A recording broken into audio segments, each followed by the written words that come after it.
Hello there. Hello, everybody, and welcome. So good to be here with you. Welcome to Making Connections, a monthly four-part series on loneliness, co-hosted by Allison Gilbert and Reimagine. My name is Brad Wolf, and I am the executive director of Reimagine.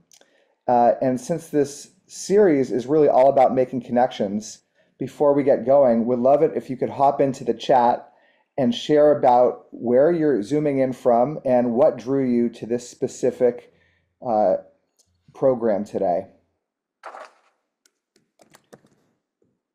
So, Reimagine is a nonprofit organization. We are catalyzing a uniquely powerful community. People of different backgrounds, ages, races, and faiths, and even no faith, coming together to heal ourselves, our communities, and the world. We support each other in facing adversity, loss, and mortality to transform life's biggest challenges into meaningful action and growth. Reimagine's resources, support groups, events like this one today, they're free and accessible to the public. And this is made possible by the support and generosity, truly, of participants like you. So for those of you who already made a tax-deductible donation when you registered for today's program, seriously, thank you so much for supporting this work and making this possible. And there's still an opportunity to do so. Your gift will immediately support our mission to help people of all walks of life transform the hard parts of life into love, equality, growth, community, and service. And my colleague Nicole, who's joining us here today, throughout the session will be helping us by pasting some crucial links in the chat, including that donate link. Thank you, Nicole, for being here. So this today is the final session of Making Connections for this specific season of this journey with Allison Gilbert. We're delighted this series will continue, however, in the fall. And I'll let Allison share a bit more about our confirmed guest to kick off the series again on October 24th. Now, this past spring, we've had truly some of the country's leading advocates who are inspiring us to find solutions to the epidemic of loneliness. We've had the famed Dr. Ruth Westheimer. Dr. Ruth, you may know her as a sex therapist, but she serves as New York's loneliness ambassador. She also happens to be working with Allison on a new book. Allison also interviewed the U.S. Surgeon General, Dr. Vivek Murthy, who urged us to be of service to others because the feeling of connection is reciprocal, both for the person who received support and the person offering the support.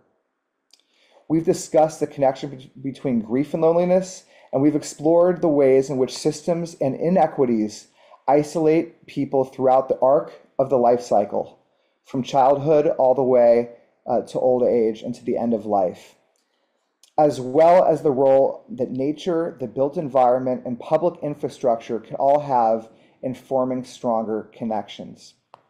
So you can view the recordings of the past sessions in this series on our website, and Nicole will paste the link in the chat to find those recordings of those incredible, not to miss sessions. Now, just before I hand it over to Allison, I want to share just a few Zoom tips.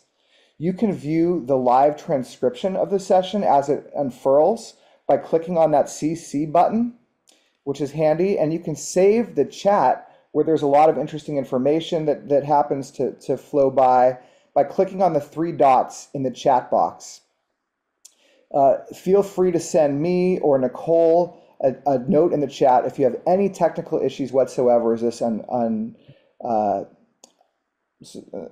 we go through this beautiful program today. And now, last but not least, I want to share a couple words about Allison Gilbert. Allison Gilbert is a longtime Reimagine collaborator and a dear friend. She is the author and co-author of numerous books, including, as we've mentioned, the forthcoming book with Dr. Ruth, The Joy of Connections: 100 Ways to Beat Loneliness and Live a Happier and More Meaningful Life, which will be published October 22nd.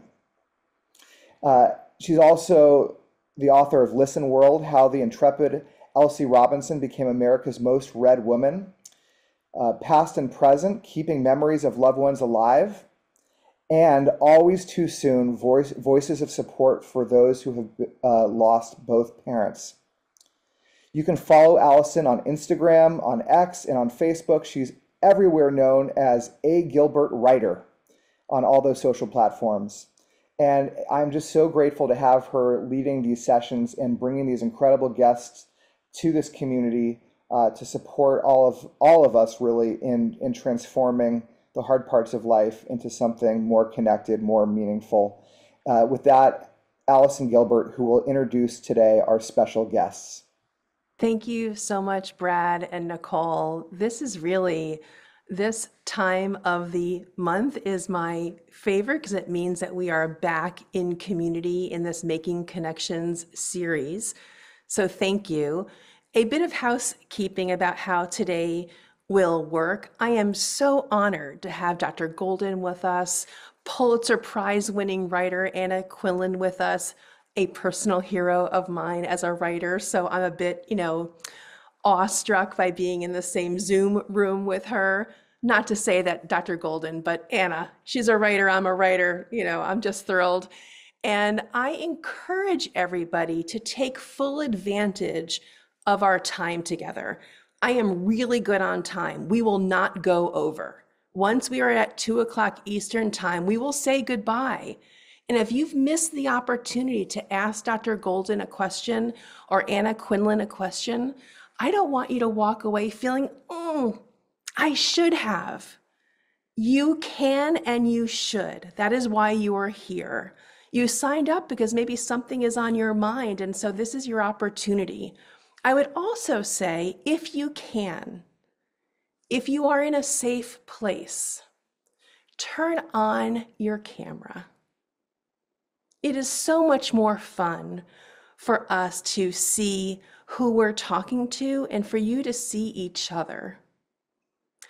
Also, if you have to step away, there's no guilt involved. This is being recorded. So don't feel terribly about it. Tomorrow you will get a full recording. We know how life goes. So what I'm going to do, instead of reading everyone's bio, I'm going to get right into our conversation, and it'll become very clear why I wanted to talk to Dr. Golden and Anna Quindlen as we get going. This is by far one of our most subscribed events. We had nearly 400 people sign up for today, which is so exciting. So I know the topic of creativity and loneliness and creativity and well-being is really resonating as much for you as it was for me. So I want to start, if you don't mind, with Anna. I have loved your new book, After Annie. This is your new novel. I loved it. And I want to start with what the New York Times said in its review of After Annie. They called it a gently gleaming gem of a book. And I agree. Annie, the main character, dies of an aneurysm. Young, husband, 4 children, and a childhood best friend. And one of my favorite sections was very short. And to me, it was the most on point for this conversation. I would love to start here. Basically, it's so simple, and it says everything I think about loneliness in this conversation today. This is in the voice of the widower, the husband who was left behind. He's talking to a grief counselor, and he says, "I'm 38 years old, and I've never lived alone until now," he told the counselor. And the response was this: "But you have 4 children at home, don't you?" To me, the reason why that was so impactful is that we can be surrounded by quantity. We could be surrounded by even people who love us and yet still feel very isolated. So I want to start there, Anna. Well, and one of the reasons that we feel isolated, and one of the things that I think is so powerful about reading, and particularly about reading fiction, and on a side note, why I am so distressed about book banning in this country, is because what a good novel says to you is you aren't alone. It's not just you. When when you read a novel like After Annie, when readers have come up to me and said, literally, I had a woman come up to me who was 74 years old and said, my mother died when I was 14, the same age as Allie in this novel, and we never talked about it. And until I read this book, I thought it was just my family. Mm. And I think that's something that's really powerful in terms of fomenting connections among us and not feeling siloed, that we find all kinds of ways to say to one another, it's not just you. That's so important because I do think that we do tend to think that, oh my gosh, I'm the only one who feels that way. I'm the only one who's ever felt that way. I'm also intrigued that you picked that section with Bill Brown talking, because I think often about whether loneliness is more epidemic for men than it is for women.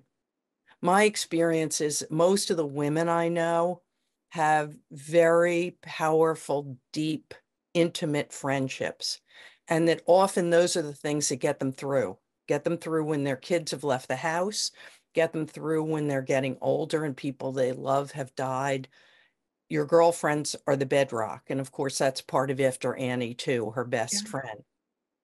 My experience is that most of the men, at least of my generation, don't have those same sort of intimate friendships. And I often wonder whether it makes loneliness more likely for them.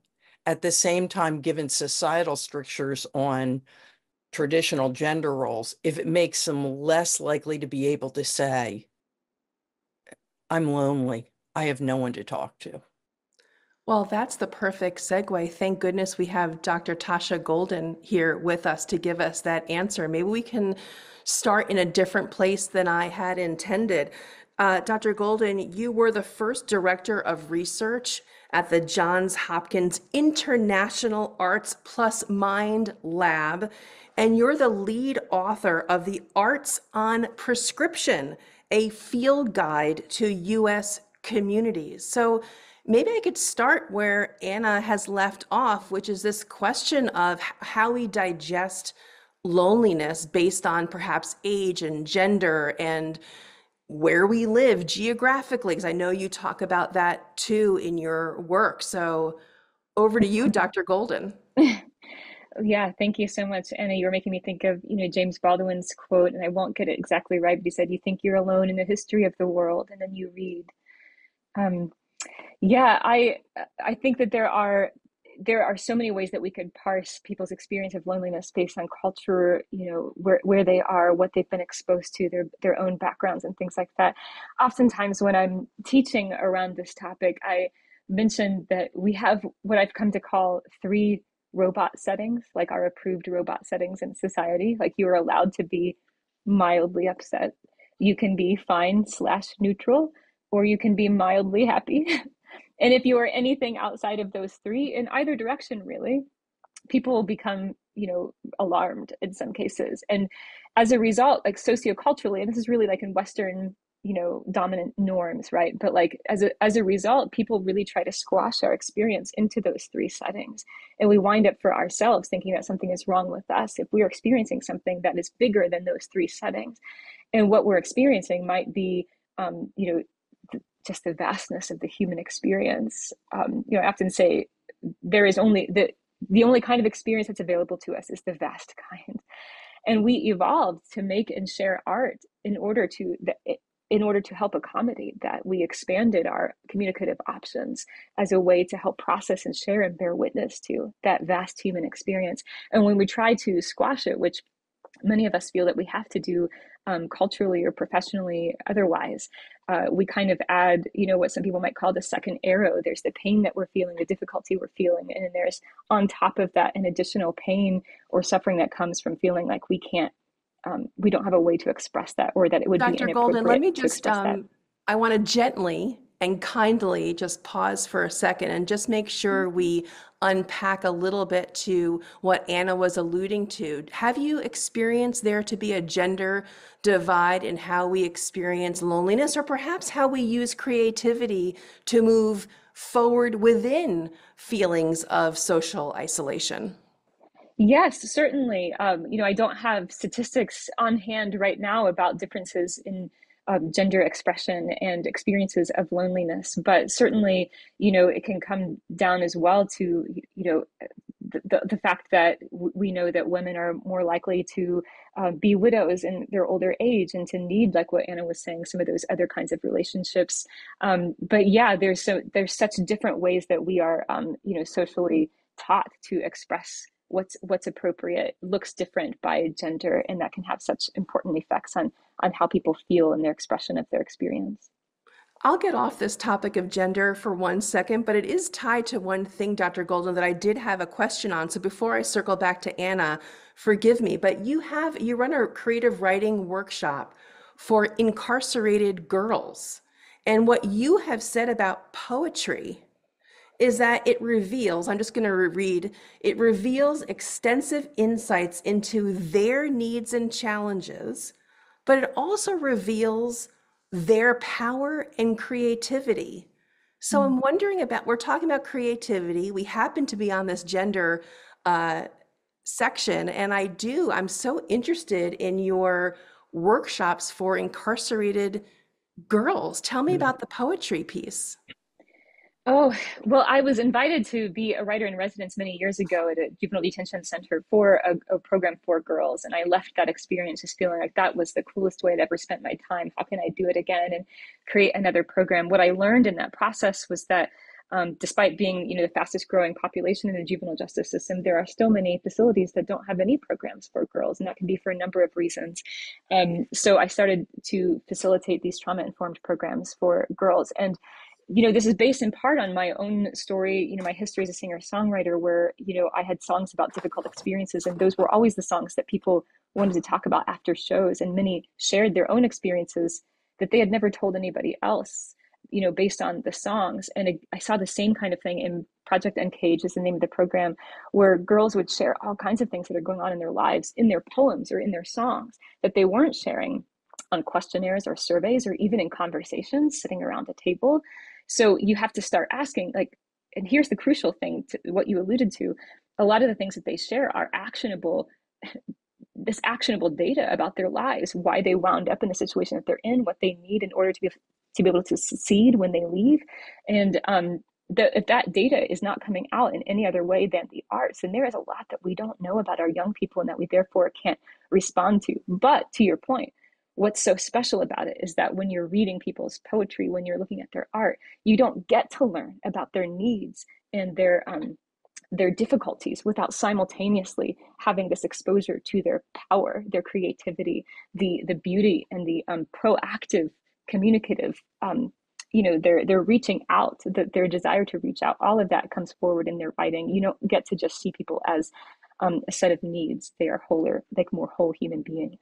It is so important that what you're talking about is extracting information that could be illuminating of loneliness when maybe someone doesn't have the vocabulary to express what they're feeling as loneliness. So I think what you're talking about is so interesting. And for Anna, I want to come back to you. In After Annie, I was struck by the connection to deceased loved ones. And if we keep that connection strong, it can soothe feelings of isolation. That's something I'm learning, of course, writing this book with Dr. Ruth. She lost her parents when she was 10. She never saw them again in her childhood. And so she has spent a lifetime wrangling and wrestling with these issues. And here's what you wrote about keeping connected to Annie. And this is about Allie, the daughter. But even her knowledge of her mother now felt like she was seeing her through a filmy curtain. Sometimes Anne-Marie, who's the friend, would mention something they'd done in high school, or her father would make a comment about something her mother had said years ago. And Allie would feel as though there were holes, as though she only knew parts of her mother, with some of the pieces missing, and no way to tell how important the missing pieces were. And so Allie is trying to maintain, nurture this tether to her mom who she lost. And you're talking here, it seems to me, about how connections, if they're actually nurtured, can be healing. And I'm wondering, if you could talk about that. Yeah, but I also I'm so taken by what Dr. Golden said about how society puts us on 3 speeds, right? You're fine, which is the answer we give to everybody. We're walking around bleeding on any given day, and someone says, "How are you?" Fine. That's the answer. Mildly happy, mildly unhappy. And one of the things that's so powerful about her teaching poetry to incarcerated girls is poetry doesn't let you only stay on those 3 speeds. Poetry demands, in some sense, and so does certain kinds of prose, that you go outside of that societally determined, I'd call it a box, because it's very uncomfortable.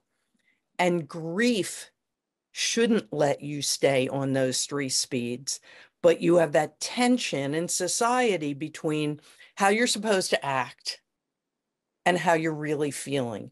And it's never clearer than with grief and loss. One of my least favorite words in the English language and terms is closure. Because really what it's saying is, okay, enough with the crying and the remembering and the mourning. It's time for you to move on. It's so disrespectful to human emotion, and it's so disrespectful to the people you loved. As though you can put them in a little box and say, oh, well, that's over, and push it away. And I think one of the things that creativity has always demanded, particularly of writers, is that we step outside that box of the 3 speeds. I mean, when you read Wuthering Heights, or when you read The Sound and the Fury, those are cosmic roars to the universe.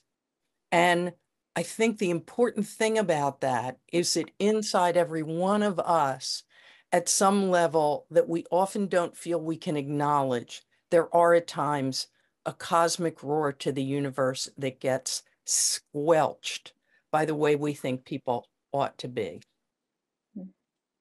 Do you mind if I resurface the question in the quote that I read back to you about the character Allie searching for connection to her mom who just died? And do you feel there's healing in that quest?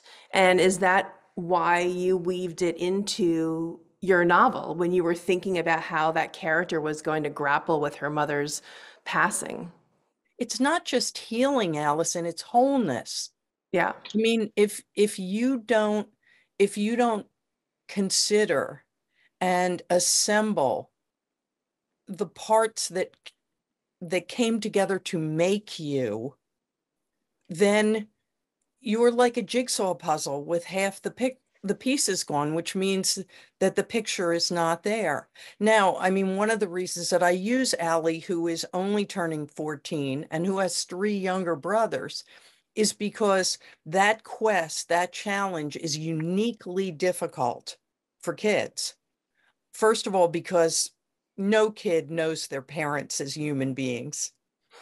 You might argue that no kid, even at the age of 60 or 70, knows their, but aside from that, little kids just can't possibly apprehend their parents in that same way. And so they're almost required to take all the pieces that come in from other people to assemble that jigsaw puzzle in its entirety. And one of the things that we historically have done that serves them so poorly is to say, don't talk about that because it'll only upset them. I love the implication that otherwise they won't be upset, right? Your mother is dead and you won't be upset. No, um, it's that standing back from, well, first of all, we're all terrified of death. My trust and estates attorney once said to me that I am the only client she has who, when we're going over things, says, when I die, as opposed to if I die. So we're all afraid of that, but we're also all terrified at the idea of grief, because I think we intuit the fact that grief doesn't go away. It turns into something called loss. And grief has teeth, but loss is kind of bottomless. And that's a scary idea. And what protects us from falling into that pit is the idea that in our hearts, that in our minds, the people that we've loved and lost are in some sense still alive. I mean, that's deeply true for me. And I think one of the points of the book is that for Allie to move through the rest of her life, that has to be true for her as well. Before I pivot to Dr. Golden again, I do just want to underscore something that was so beautifully articulated and just true. It bears out. I used to be on the board of the National Alliance for Children's Grief. And what the experts do, in fact, say is that we should definitely talk with children about death. We should bring them to funerals. We should make sure that these conversations are open, because the last thing you want for a child is to make up imagined stories that may be worse, or perhaps feel that you were lying to them, or make them feel othered within a family context and not feel supported. So I just wanted to underscore that, because my other hat was the former board member of the NACG, and we just had the national conference. And so I just wanted to make sure that I was just underscoring that what Anna said is absolutely the case. But, you know, there was a comment here from one of our participants, Ellen, who I think is very hungry for some specificity, for some concrete, actionable takeaways that we can offer that may be grounded in creativity. So if you're in the burbs and you're not even physically connected to people who you might be able to talk to, but you're craving these bonds, Dr. Golden, what is the prescription? You talk a lot about social prescribing, and I would love to just pivot to that conversation. That's probably a term that maybe some people haven't heard about. Yeah, thank you. There's a, we've also been calling it arts on prescription, that kind of creates a more vivid picture for many people. And it is really what it sounds like, that doctors and therapists, social workers, school counselors are right now in many communities across the state prescribing arts and culture and nature experiences for people to benefit their health. And a lot of what they are prescribing that for is for mental health, quality of life, and yes, like social connection and loneliness. And if you think about it, you know, some people have said, like, are providers skeptical about this? Do they want to do this? And it's like, if you think about it, what tools have they had for this particular kind of problem, you know, in the past? Providers are kind of like, when this program emerges in their community, they're like, thank you. Like, this is a tool that I needed in my tool belt that I didn't have. Somebody comes in and they're lonely. What can you recommend to them? And what we see, are people getting recommended, or not recommended, referred, prescribed tickets to a museum. And sometimes counselors and social workers in particular are using this, like, they get not only a ticket for themselves, but a ticket for a friend. And not only tickets to the museum, but maybe a coupon for a free coffee, so they can invite a friend, come to the museum. Also, we can sit down and have a coffee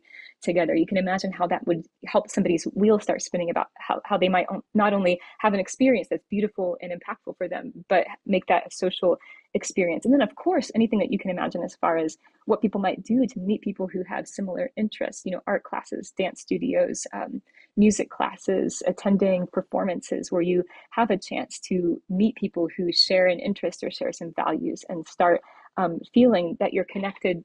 And also, it should be said, like a sense of connection to your community at large. And then, of course, those individual connections where you might meet somebody new or make a new friend.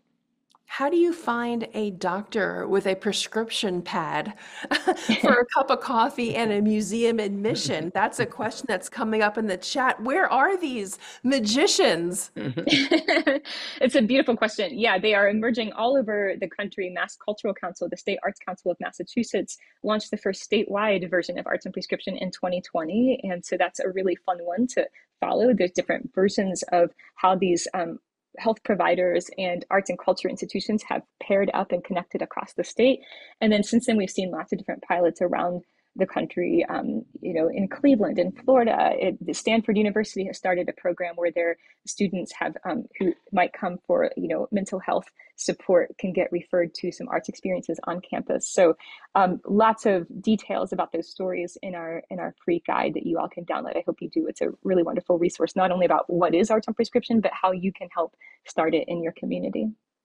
One of the That's things great. that I find so intriguing, Allison, thinking about this over the long haul, is how, to some extent, our society created this crisis. I mean, after World War II, we reconfigured the United States as a car culture. Small towns, big cities were no longer the thing. It was suburbs and exurbs and people in a little metal box that went from place to place. And that was a prescription for loneliness and isolation, no question about it. And at the same time, in the year I was born, the average life expectancy in America was 67. Okay. Today, it's more or less 80. The year I was born, the average American family had close to 4 children. Today, there are many families that only have 1. So that what you see demographically is a much longer period of time to be aged and a much smaller family dynamic to support you. And when you look at that and you look at how we've laid out the country and how we expect people to live, the one person who wrote in said, I live in the suburbs, okay? Maybe with sidewalks, maybe not. It's almost as though someone somewhere had designed a program that would make people more lonely. And one of the antidotes we came up with was technology. But sometimes I think that's maybe not as bad as the illness, but different. I mean, sometimes you're on Facebook and you're on Instagram and you feel connected to people. And at the end of the day, you think, I haven't spoken a word today. I literally have not spoken a word out loud.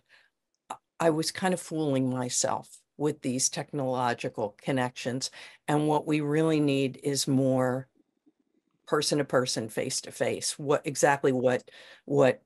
Dr. Golden was just talking about. I just want to offer, and it's just on my mind because we're now in final edits for this book, The Joy of Connections, that's coming out in October. And I'm learning a lot from Dr. Ruth. She's 96. She just had her birthday. And there's top, which may seem inaccessible or not even wanted. There's how she had to grow up for a part of her life on a kibbutz. She was in Israel, even before it was Israel and Palestine, and that was collective living. Fast forward, there are other ways of doing collective living. You guys can Google this. There's a place in Arizona near, I think, Phoenix. It's called Cul-de-sac. And it is a carless community, basically, where they're encouraging you to walk and to be and to have the ability to invest in space instead of for garages and parking spots. It's for walking paths and communal fire pits, and it encourages, and these are rentals, I believe. So to me, that's another idea. And then another one, which I'm thinking about, Ellen, but perhaps there's more in the chat too. Here's something that I love, and I practiced this myself, and it was I had never done it before. I must admit, it's so embarrassing. Instead of going to a restaurant for dinner, go to a bar and sit at the bar because everyone is seated, and when you're there, no one knows if you're looking at the bar and you're seeing everyone's backs. You don't know who's alone or who's with a pair, and it's so welcoming, and you don't have to eat by yourself. You can talk to the people to your right and to the left and in front of you to the bartender. It was like this eye-opening aha moment that, of course, is now so obvious as I'm articulating it to you.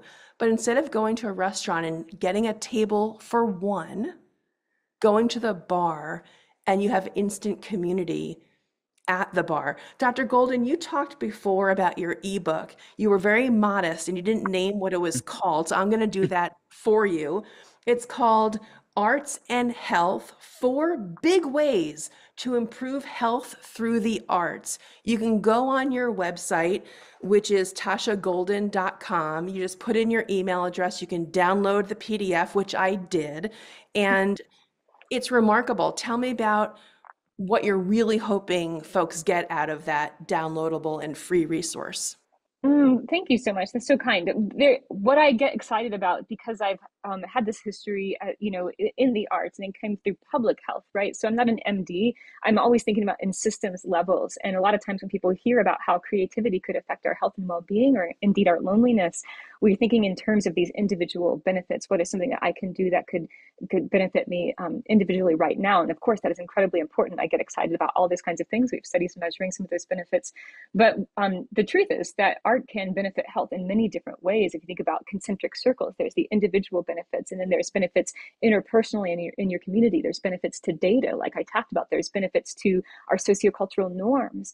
And so the ebook, the goal of it is to help people get, to the point of this program, to reimagine what they think health is and what they think the role of the arts in health could be. That it's not only, in this important connection that we don't have nearly enough. Just to be clear, we need more of those individual connections, that individual ability to participate in creativity in the arts. But there are more ways that creativity can apply to our lives. And I love what you both have just been talking about, to that point, that one of the biggest ways that creativity in the arts affect our health and can affect our loneliness is by giving us a way to reimagine how our world works right now. There are a lot of conversations around loneliness and isolation and social connection that, for example, aren't taking into consideration like time. Why does somebody have to work 3 different jobs to where they don't have time to be with their children and their spouse, let alone with other people? Why are people commuting? They can't afford a home where they work, and so they're commuting 1 or 2 hours a day. That's taking 2 to 4 hours away from their family, their main connection. So these conversations about loneliness have to include an ability to get creative and imaginative about how we change the world ultimately, right? And there are so many ways that the arts has done that. And as I say in the ebook, artists have been at the forefront of social movements forever. I love that. Before we go into questions, this is your kind of headline. Headline is questions are coming soon. Get them ready. Warning, warning, warning. Get them ready. But this conversation, of course, will expire at 2:00 Eastern, but that doesn't mean the conversation can't keep going on other platforms. So let me just take a moment as you are getting your questions ready, just to let you know how you can continue the conversation. So Dr. Golden is on LinkedIn. Her website is tashagolden.com.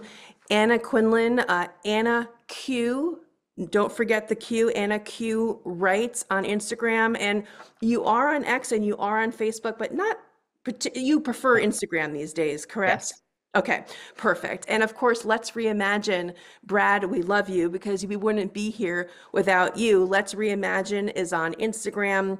Let's_reimagine on X. And Reimagine End of Life is on Facebook. So with that sorbet in our presentation today, I hope that gave you a minute to get your questions ready. And I thought I'd come back to Brad and Nicole. You guys look through the chat, let us know what questions are on people's minds, and we'll let our participants have their say now and ask their questions. Yeah, thanks so much, everyone. What a great conversation. I want to begin by posing, it wasn't necessarily a question, but it was a comment that I feel like needs to be um, addressed from Ellen earlier in the chat, where we began the conversation today and talking about, Anna, we talked about your personal experience of women having more social connections as they age than men. And I want to, for Tasha and for Anna, and especially thinking about the research, how we, when we think about trends, we tend to point out macro trends, but just to acknowledge, how loneliness does or does not discriminate based on who we are. Just to comment on that, to make clear, how inclusive this conversation really needs to be. Tasha, do you want to start? Oh, absolutely. Thank you so much for that. There are so many different ways to be lonely. There are so many different causes of loneliness. And I think it's even important to point out, there are a lot of people societally who, for the first time, found social connection in 2020 when everyone else was complaining that they couldn't be in person. But guess what? As soon as able bodied people couldn't be in person, suddenly magically, we were able to connect remotely, digitally. And all these people who are disabled, immunocompromised, medically vulnerable, whatever, who'd been asking, some of them for decades, for remote options, suddenly had them, right? And they were able to make social connections for the first time. And you can imagine being in some of those communities around 2021, 2022. It was like, a lot of able-bodied communities couldn't wait to stop doing those things and get back in person and take away that connection. And I just say that to say there are so many ways to be lonely, and there are so many ways to connect. And there has to be a conversation that makes room, and there is plenty of room for it. There has to be a conversation creatively that makes room for all of those experiences of loneliness, no matter what they're looking like, and in all the different ways that people find meaningful connection, which doesn't look the same from person to person. That's such an excellent point, Dr. Golden. There's no question about it. And Zoom made things possible for people that would never have been possible before, from being able to see your grandchildren, even though you weren't able to be in the same room or the same house with them, to being able to connect to other people who were having some of the same issues you were. I would never want to ding technology wholesale. I mean, I was just thinking about the fact that during COVID, I wrote a book called Write for Your Life about how ordinary people should turn to writing, first of all, to create a history of the time, but second of all, to create a history of their own lives. And one of the things that I came upon that still is in effect, and that I really think is a balm against loneliness, is a site called Penpalooza that was started by a New Yorker writer named Rachel Syme, where she put people together to become pen pals, something that was very popular when I was a kid and then went out of favor, in part because of the development of long distance telephone calls and then emails and so on and so forth, but that tens of thousands of people have found solace in. So I do think that there are as many different ways to be lonely as to be human. The one thing that I try to emphasize as much as I can, and I'm sorry if I'm trying to make lemonade out of lemons, is people frequently, particularly I think when you're older, conflate loneliness and being alone. I happen to be one of those people, perhaps because I was the oldest of 5 children, perhaps because I had 3 children myself in very short order, who frequently really needs to be alone. And what I encounter a lot is, we should invite Anna over because she's all by herself. And there are sometimes when all by yourself feels like loneliness, and there's sometimes when all by yourself feels like you're in good company for some discrete period of time. Well, I would say that's the difference between social isolation and solitude. Solitude is something Exactly. that people seek sometimes that people feel energized by, especially, let's say, if you're someone who's not particularly outgoing. You need sometimes solitude to actually recharge. So yeah, I think that's a really good point. And I do want to, I've now held up two of your books. I'm going to hold up a third, Anna. So this one, A Short Guide to a Happy Life. And the reason why I'm holding this one up, again, I told you I was like your biggest fan. But anyway, in this book, there's something that really relates to this conversation, and it's so short. You say, love is not leisure, it is work. Love is not leisure, it is work.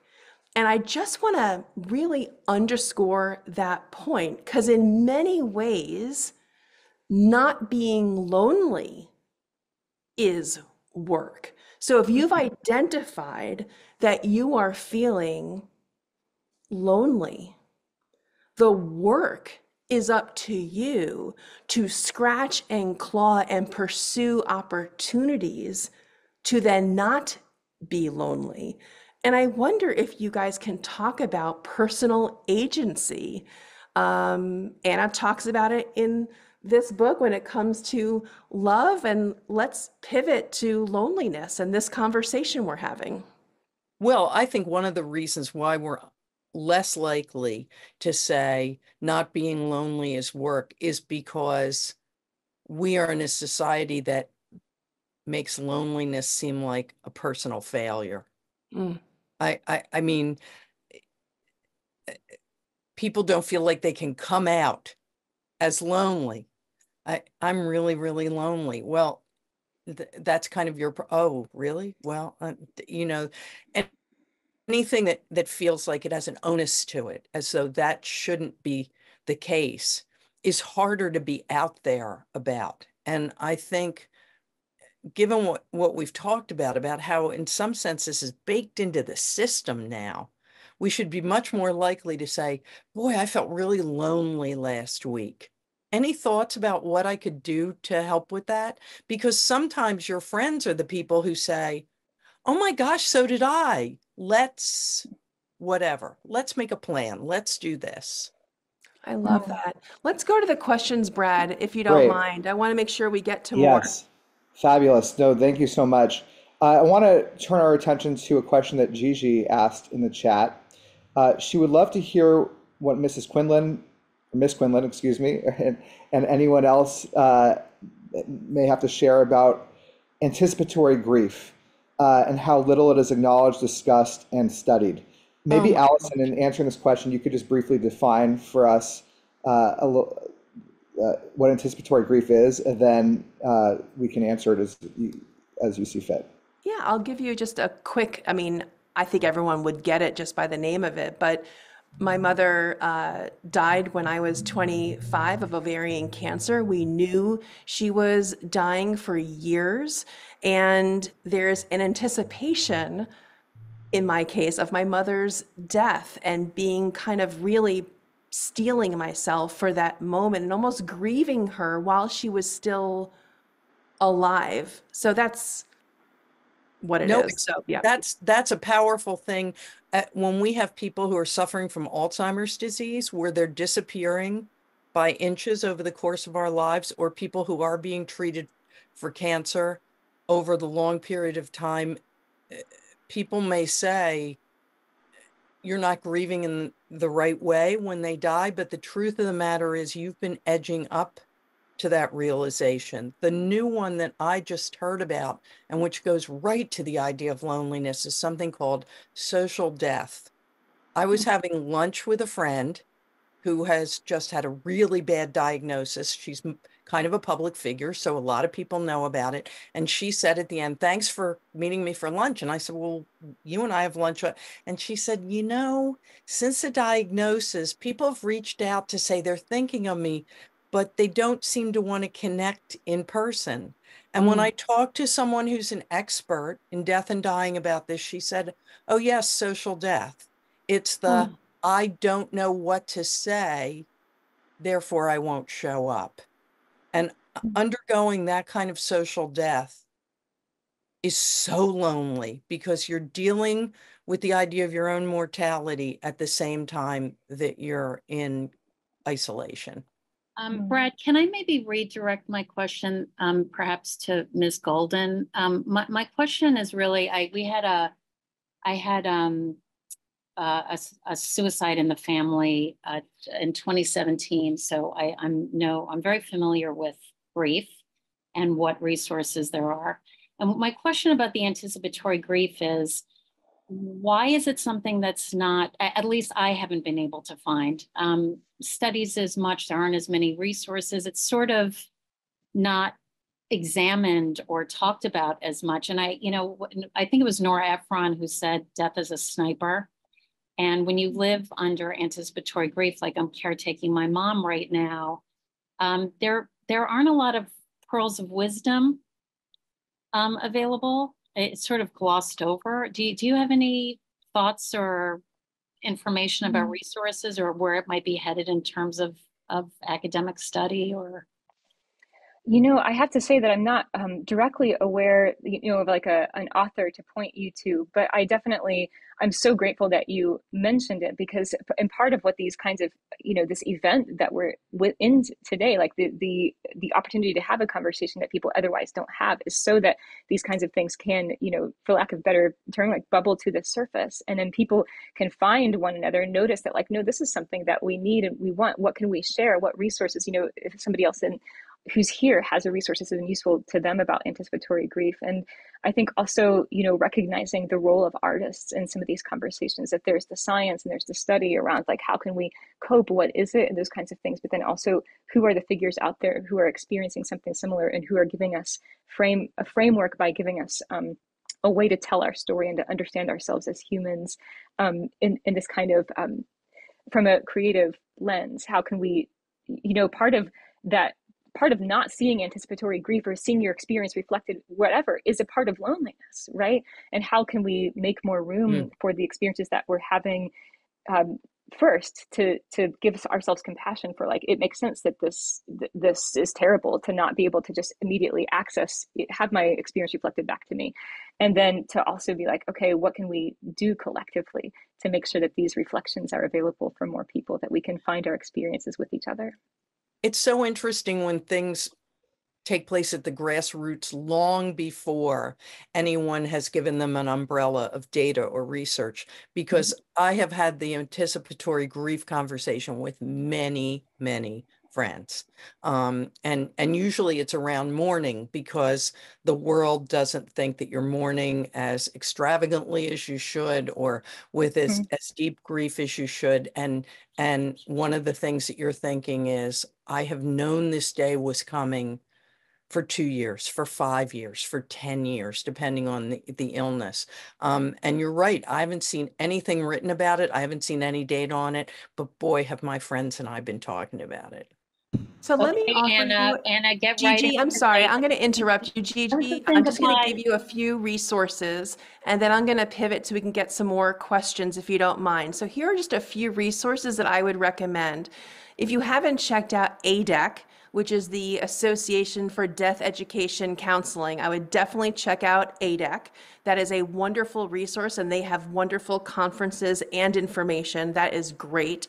Another place to go is a website called Modern Loss.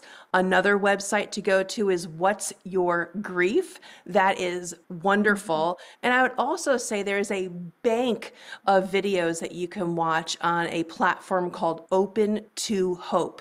And that is a wonderful resource too. I know many people came here today for the creativity conversation, so I want to pivot away from anticipatory grief and then go back to Brad just in these last couple of minutes. And Gigi, if you do have more questions, it's my wheelhouse. Please just email me. I am more than happy to keep going with you because I don't want you to get off this call and feel like you're needing more information. I'm here and I love talking about this, so I'm not cutting this off forever, just for now. Back to you, Brad, and let's get as many more questions in as we can. Sure, and I just want to offer one resource, an additional resource that Reimagine's working on right now that combines really, Tasha, your your work around creativity and things like anticipatory grief. We're building a platform, I noted it in the chat, to help people channel loneliness, anticipatory grief, all types of loss and pain into different channels, including the arts. So if you're interested in figuring out how from wherever you are, you can do that work and be part of that process, feel free to share your email. We can sign you up on a beta list, either to me personally or just in the chat. We'll connect it and let you know as that spaces become available for people to join these offerings around alchemizing these painful experiences into something hopeful and meaningful and growth oriented for all of us. But now I do want to turn to a question from a friend of mine, Hanson, who has joined the call. He says, it seems like a nearly impossible feat to help someone out of their suffering from loneliness.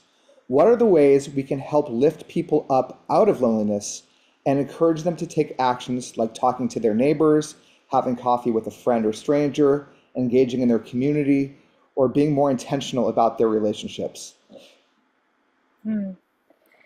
Thank you for that question. The first thing that comes to mind for me is that, I heard, I saw in the chat some different people kind of expressing a similar kind of idea of like, we don't know how to do it or don't know how to have this conversation, or even around social death, people don't know how to manage or navigate this conversation, right?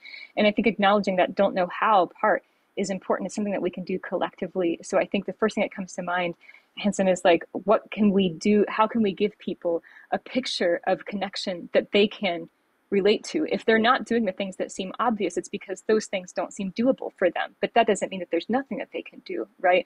And sometimes our imaginations, this is the point of like the value of creativity in the arts, right? Sometimes our imaginations are really surprisingly limited as far as like, what would it look like to get socially connected? And you can like list off all these things. I'm neurodivergent. Sometimes like me and my community, like all the things that people are listing off, I'm like, no, and no, right? But there are some ways that you can find connection in a way that would feel meaningful. And I think that if you really care about somebody and they're struggling with loneliness, part of that care for them and that creativity with them is helping them find a possibility and a story that they could imagine themselves leaping into. And their reticence to do that is not necessarily just, a problem for themselves. It's that they need a story about it, an opportunity that they can imagine taking up. I love that. And I would also say that they could appoint their own personal ambassador to loneliness. We talk about getting help, getting support. It doesn't have to be a group of people lending support and community. It could be a person. And picking up the phone and hearing voice is really soothing and feels incredibly welcoming, especially when we're so used to just texting. And so to me, the idea of picking up the phone and offering your voice and the tone, it's a different sense of connection that perhaps is Actually came overlooked. in. Connie, somebody's on the phone. What I'm going to do is, I know we only have 2 minutes left, but what I want to do is say thank you. I also want to remind everyone where to get in touch with Dr. Golden, TashaGolden.com. And you're also on LinkedIn, we had talked about for sure. And you're also on Instagram. I don't think I mentioned that before, at Tasha.Golden. Anna, you're also on Instagram, Anna Q Writes. That's where I would spend your time, because you had said that X and Facebook, not so much anymore. I loved your novel, After Annie. I showed it before, just a huge fangirl. And I love the fact that it really illuminates so much of this conversation that we've had today. And so even though we are close to over, I thank everyone for their time. I thank everyone for their questions. And like I said before, if there's other issues, questions that have come up, it's over here, but not over. You can reach out to all of us and we can keep the conversation going. And I'm so grateful, Brad and Nicole, for this opportunity to join you again. And we'll be back in the fall. The series will continue and I can't wait. So thank you guys so much for being here today. Thank you, everyone. And if as we end up today, it'd be fabulous just to share your gratitude in the chat to Allison, to Anna, and to Tasha.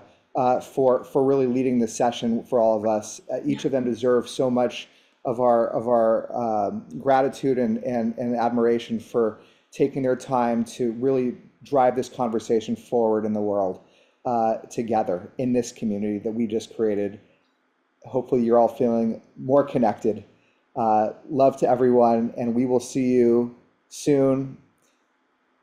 Have a great Reimagine Thursday.